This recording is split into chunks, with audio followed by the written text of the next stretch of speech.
What's going on, Battlefielders, and welcome back to a weapon review. I decided to pick out one of the carbines to feature for today's episode, so we're going to take a look at the SG553. So let's jump straight in and take a look at the stats and figures of the SIG SG553 and figure out if this weapon's any good. So as always, we're going to start off with the damage profile, and this weapon has the typical figures of 25 dropping off to 15, which equates to needing 4 to 7 shots to kill. As I mentioned before, there's only the Ace-52, the heavyweight of the pack, that can secure kills in less shots with its 34 to 20 damage profile. All the other weapons have this 25 to 15.4 rating. A nice stat for the SG553 is its rate of fire. This weapon clocks in at 830 rounds per minute. That's just above average, but it's not quite as high as the likes of the new MTAR-21 with its 900 RPM fire rate, but it's just behind one of my favourite weapons, the ACWR, at 880 rounds per minute.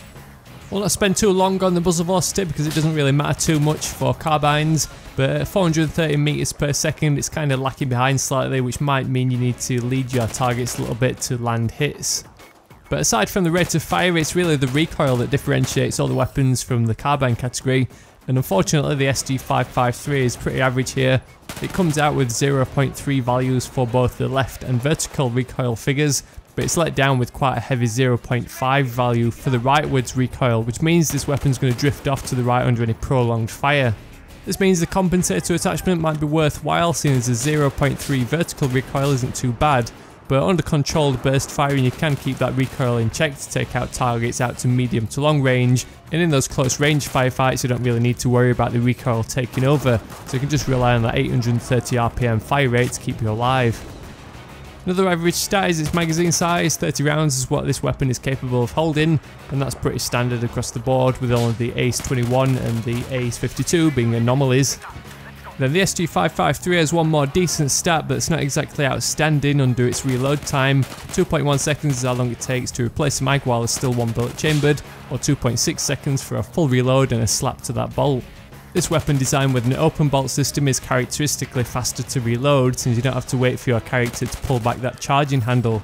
Instead, weapons like the SG553 and the AR-15 based weapons all have fast full reloads, thanks to it only requiring a little slap or a press of a button to close the bolt and load a fresh round.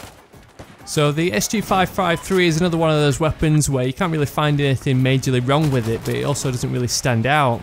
It's got the average damage profile, the same old capacity, and a pretty average reload time, so you're really only left with a trade-off between quite heavy recoil and a fast fire rate.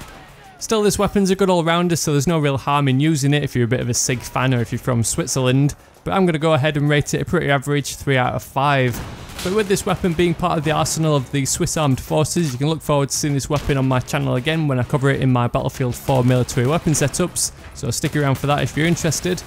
If you enjoyed my guide or learned anything new, I'd really appreciate a thumbs up just to help spread the word and share the info with your friends. And if you're new to my videos, don't forget to hit that subscribe button to stick around for all my upcoming Battlefield 4 weapon guides, as well as those loadouts and military weapon setups. Come and follow me on Twitter or Facebook if you want to make sure you don't miss any of my upcoming videos or see what kind of stuff I'm working on. Otherwise, thanks for watching, I'll catch you all later.